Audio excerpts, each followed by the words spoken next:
Hello chaps and chapettes, and welcome to another board games that everybody should ...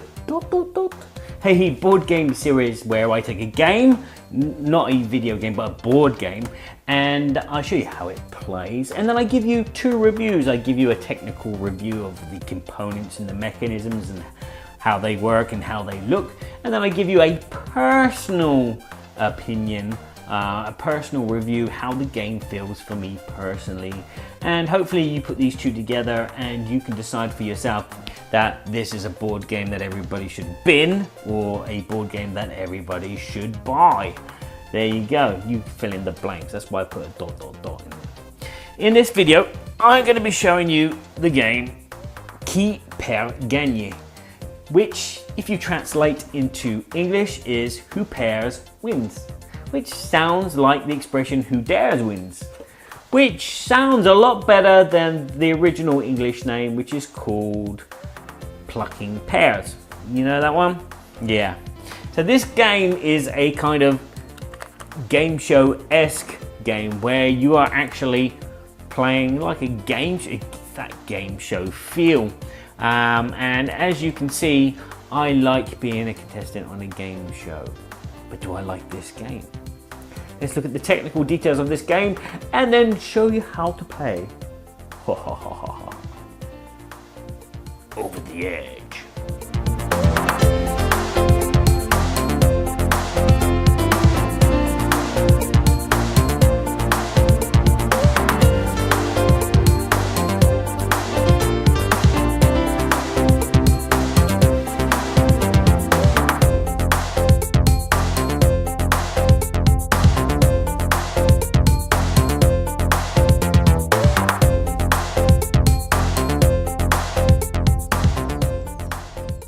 This game can play up to 8 players, and so you can see that there are 8 different coloured decks of cards. Players will choose a deck of their favourite colour, and as you can see, each deck is made up of numbers from 1 to 11. Each player will also take a writing implement and their own individual score sheet. As you can see from the score sheet, there are 6 chances of scoring on a round, and there are 4 rounds in the game. In the middle of the table, you're going to place out the 11 numbered tiles in numerical order. There is also a large deck of double-sided images. You will place these next to that. And of course the obligatory sand timer.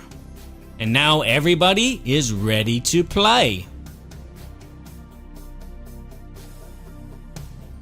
Designate a player to deal out 11 different image cards next to the 11 numbers. When this is done, this player should turn over the sand timer and it's all eyes down. In the game, players are trying to find pairs, and they will be left over with 1 rotten apple. Yes, because 11 divided by 2 does not equal anything apart from 5.5. So what players are doing is they are pairing together the images so that they make some kind of cohesive logic in their head. Once they've made some logical sense, they will take the 2 cards which correspond with the numbers of the 2 images and place them face down in front of themselves. You'll need to do this 5 times to create 5 pairs, and of course there is that rotten apple. All of this needs to be done before the sand timer runs out. When the timer has run out, this is where you start to reveal your pairs and score points.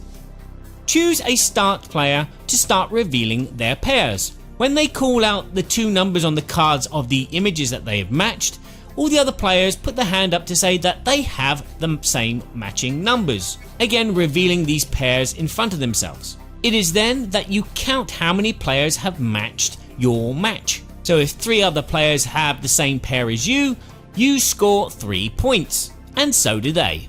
But there is an exception to the rule.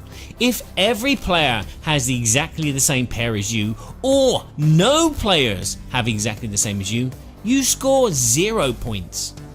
Once a player has revealed all 5 of their pairs, you pass to the next player if there are any more pairs to be found. After this is done, everybody reveals their rotten apple. Again, you will score points if people have the same number for the rotten apple as yourself. In fact, you score double points. So if one person has the same rotten apple as you, you score 2 points. And if 3 people have rotten apples the same as you score 6 points. And so do they. The game will continue for 4 rounds, and then after the 4 rounds are up, you will total up the scores and see who has the most points. And that, in a game box, is Qui Paire Gagne.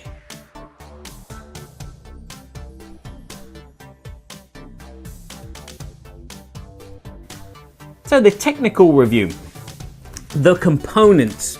There's a handful of small components that fit into a big box, which leads me to ask, does the box really need to be this size? I mean, because essentially it's just a load of cards, a scoring pad, a sand timer, and some pencils, and when these run out, you'll use your own pens. So when you put all the components in this box, it fills up about half of it. So maybe it's not the box size that's wrong, it's the component size that's wrong. For instance, these lovely double-sided images, when you're playing an 8-player game, you're not going to play it on a chessboard table. You're going to be playing it on a real table, maybe bigger than the one I have here. And that way, people need to see the images.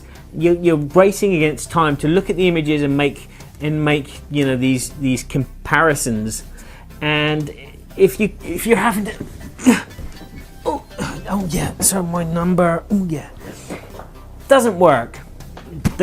These cards could have been bigger. The quality of the cards could have been a bit better as well in relation to the player cards. When you have young children playing with your cards, they have tendency to do stupid things, and yeah, when you're flipping them over, sometimes they get damaged. Like this number 7 has a nice crease stain on it, which doesn't really break the game too much, but if someone plays the number 7 as their rotten apple, everyone's gonna know what it is because it's the 7. It's purple and it's got crease line on it.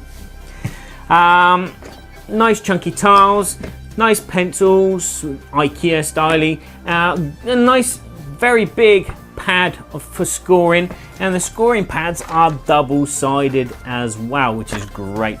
Sound timer seems to be about right. I think it's a minute. No, it's 90 seconds it says. And yeah, it seems about that. The rules of the game are very, very simple, and obviously that shows because it's on a piece of folded paper which is in the box. This game is a very light party game, and the mechanisms of the game encourage the players to make the game fun. That's what it is. It's just a bunch of components, and players are asked to do one thing: pair up everything and then compare with the other players. And that is it. So technically, my technical review of this game, because of the components and the mechanisms, which are very simple, I'm going to say it's a 6 or a 7 out of 10. I'm going to go with 6.5, which is in the middle. So technically, the components and everything could have been a lot better, but it is a party game. It's like me, going on about a deck of cards, a deck of cards with jokers, and I might give it like a 2 out of 10 because it's just a deck of cards, but that's what a deck of cards is. One of the great things are the card art on these cards. It's wonderful, it's beautiful, it's clear, it's precise on the white background, or it's something, and this gives you a great basis for a game. And again, I think this is an addition to this version of the game. The players have a deck of cards to do their pairing with, instead of, I believe in the original, they had to write down the objects on their score sheet and score on that as well. So yeah, let's knock that up to a 7. I'm going to say 7 out of 10 for the components. So my personal review for the game is that Qui Paire Gagne, or Plucking Pairs, is a board game that every social event should not be without. This game is a very light, very easy game to teach and to play, and the humor and the fun come out naturally through actually playing with the mechanisms involved in the game. It's not a forced humor. You're not forced to be stupid. You're just forced to say, okay, right, I'm going to use my logic. I'm going to pair this with this and this with this, and then other people might think that the reason that you've paired them like that is a bit crazy and a bit strange. Now let's talk about the pairings. When you're pairing, there's people play in different ways.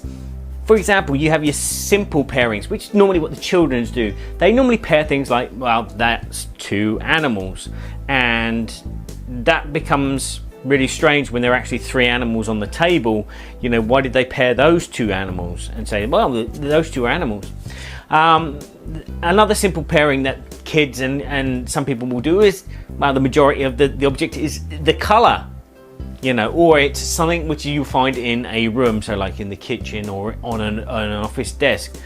And then you have the extreme kind of logical pairings, which, you know, will blow your mind. Like, for instance, there's a picture of a clock and there's a picture of a beach. And for some reason, couldn't figure out why this person had paired these, but they said, well, it's a sand timer. You know, you put sand in a thing and it keeps the time. You know, but it made logical sense.